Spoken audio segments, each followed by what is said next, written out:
पप्पू यादव ने जो समर्थन देने की घोषणा की है, उनका जो बीमा भारती के प्रति समर्थन का या झुकाव का जो आया है, तो बीमा भारती की स्थिति निश्चित रूप से कुछ सुधरी है। कलाधर मंडल के लिए तो प्रतिष्ठा की बात न है, जदयू के लिए नीतीश कुमार की प्रतिष्ठा इस बार वहाँ दाव पर। एक तो लोकसभा के चुनाव में मान लिया कि बिहार में अभी बिहार से जदयू का महत्व बढ़ गया है, नीतीश कुमार की भूमिका बढ़ गई कि केंद्र में वो किंग मेकर बन गए। देखिए, रुपौली उपचुनाव बेहद ही दिलचस्प हो गई है। यहाँ मुकाबला फिर से त्रिकोणीय हो चला है।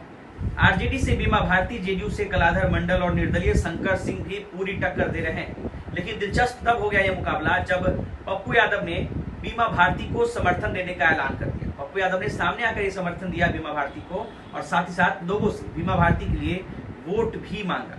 अब ऐसे में देखना दिलचस्प है कि त्रिकोणीय लड़ाई में रुपौली उपचुनाव में बाजी कौन मारता है, किसका पलड़ा भारी है, कौन हल्के में जा रहा है, ये सब जानेंगे। हमारे साथ senior journalist Arun Pande sir हैं। सर, रुपौली उपचुनाव पर आपकी काफी पैनी नजर है, वहां पर त्रिकोणीय मुकाबला हो चला है, क्या लग रहा है अभी तक जो अपडेट है उसमें कौन भारी पड़ रहा है, क्योंकि कल उपचुनाव होने? देखिए, 10 जुलाई को पूर्णिया संसदीय क्षेत्र में रुपौली विधानसभा क्षेत्र से बीमा भारती जदयू की एमएलए थी। उन्होंने पार्टी बदलने के बाद वो राजद की कैंडिडेट बन गई थी पूर्णिया लोकसभा के चुनाव में। वो सीट खाली थी बीमा भारती के इस्तीफे से। अब वो सीट के लिए चुनाव होगा, कल मतदान होना है। और आपने ठीक ही अपनी चर्चा में बात कही, एक पूर्व विधायक शंकर सिंह वो खड़े हैं। वो लोजपा से पहले वो लोजपा की राजनीति करते थे, लेकिन अभी लोजपा और जदयू सब एक गठबंधन में एनडीए में है। तो वहाँ एनडीए की ओर से नीतीश कुमार ने जदयू का कैंडिडेट इस बार बीमा भारती जब पार्टी छोड़ चुकी है, तो उनकी जगह कलाधर मंडल को वो भी निर्दलीय चुनाव लड़ते थे। कलाधर मंडल जदयू के कैंडिडेट हैं और लोजपा छोड़कर निर्दलीय उम्मीदवार हैं शंकर सिंह। और राजद ने फिर भरोसा किया है बीमा भारती को। बीमा भारती विधायकी छोड़कर आई थी, तो लोकसभा का चुनाव तो नहीं जीत पाई, और तीसरे नंबर पर हो गई। वहाँ तो जमानत जब्त हो गई थी, निर्दलीय पप्पू यादव जीते थे। इस पृष्ठभूमि को आपको याद होगा, चर्चा हुई थी। और वो हालत ये हो गई थी कि राजद तेजस्वी यादव ने वहाँ चुनावी जंग के ही दौरान कह दिया था कि भाई आप लोग, लड़ाई तो हमारी एनडीए और महागठबंधन में है, लेकिन जनता से कहा था कि आप यदि महागठबंधन में बीमा भारती को नहीं समर्थन दे रहे हैं तो आप एनडीए कैंडिडेट को जिता दीजिए, मतलब पप्पू यादव को मत जिताइए। तब भी पप्पू यादव जीते। देखिए, अभी जो एक आपने चर्चा की कि पप्पू यादव ने भी बीमा भारती का समर्थन दे दिया, ये वही बात है कि राजनीति में ना कोई अस्थायी दोस्ती होती है ना कुछ। अभी चंद दिन ही पहले बीमा भारती से ही मुकाबला था।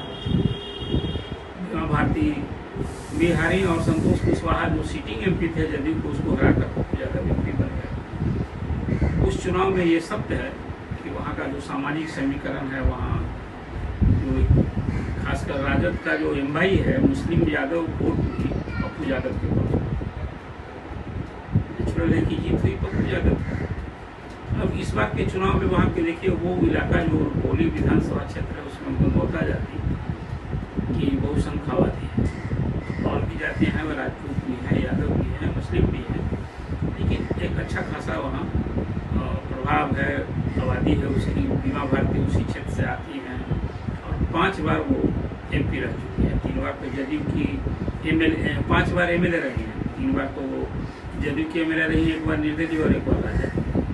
अभी आपको याद होगा, नीतीश कुमार गए थे उस क्षेत्र में प्रचार करने के लिए, कहा कि 3 बार हमने एमएलए बनाया, तो बोलना भी नहीं जानती थी, कुछ लिखना नहीं जानती थी, हमने इसको बोलना लिखना सिखाया और मंत्री भी बनाया। लेकिन अब एमपी बनने के चक्कर में ही पार्टी छोड़कर चली गई। एक तरह से तंज व्यंग का साथ। अब इस चुनाव में आपने पूछा कि कल जो चुनाव होने जा रहा है उसमें किसकी स्थिति क्या है। देखिए, मेरी जानकारी है कि जिस समाज ने, खासकर यादव और मुसलमानों ने पप्पू यादव को समर्थन दिया था उनके चुनाव में, जिसके होते वो जीते भी, इस बार वहाँ के बहुत सारे लोग ने जो उनको कहा कि भाई इस बार यदि आप या तो शिथिल रहेंगे या फिर बीमा भारती के खिलाफ काम करेंगे तो नीतीश की पार्टी जीत जाएगी। तो ये तो ठीक नहीं है।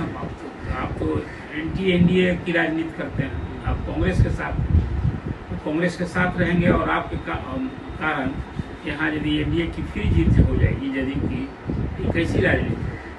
तो उन लोग के दबाव पर जो चर्चा थी, खासकर यादव और मुसलमान वोटर्स, ये उनका दबाव था कि आप इस बार के चुनाव में शिथिल रहिए, तो बीमा भारती को सपोर्ट किया। बात सही है कि पप्पू यादव कांग्रेस की राजनीति कर रहे हैं, उनकी धर्मपत्नी रंजीता रंजन कांग्रेस की राज्यसभा की मेंबर भी है, और चुनाव जीतने के बाद आपको याद होगा कि तुरंत वो यहाँ से चले गए और रायबरेली में कंस्टिट्यूंसी में प्रचार किया था। वो पप्पू यादव वो कांग्रेस के फोल्ड में है।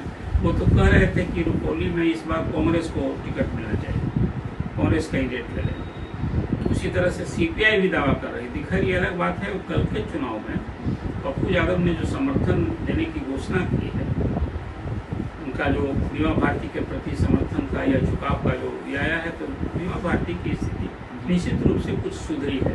लेकिन लड़ाई में कौन है और लड़ाई से बाहर कौन है? लड़ाई तो वहाँ दो धारा की लड़ाई न है। बीमा भारती तो राजद के रहते हुए जीतती रही थी, 3 बार जीती थी, उनका खुद का भी प्रभाव था। और इसके बाद जो सामाजिक समीकरण है, तो बीमा भारती के लिए अब M/2 जो समीकरण है, वो तो उनके लिए अब संबल हो गया है इस चुनाव में। एक तो ये है, पप्पू यादव का समर्थन भी उनके लिए ही है। लेकिन दूसरी जो लड़ाई है, जो दो धारा है बिहार में, एक लालू समर्थन, लालू विरोध, जो लालू विरोधी मत है, उसमें अब बंटवारे की स्थिति हो गई है। ये निर्दलीय शंकर सिंह भी हैं, अपर कास्ट के हैं, अंतर वहाँ फिर बैकवर्ड फॉरवर्ड की भी बात हो जाती है। हालांकि दो तो गंगोता जाति के ही कैंडिडेट हैं, दोनों कलाधर मंडलों में, इसलिए आपने ठीक ही कहा कि लड़ाई त्रिकोणीय है। लेकिन कुल मिलाजुलाकर एक बीमा भारती के पक्ष में पप्पू यादव के आने से निश्चित रूप से एक वेट हो गया है। अब खुद उनकी भी अपनी शख्सियत है। अवधेश मंडल भी उनके जो हस्बैंड हैं बीमा भारती की, भी बाहुबली चली उनकी। कुल मिलाजुलाकर 2 बाहुबलियों की धूम है वहाँ।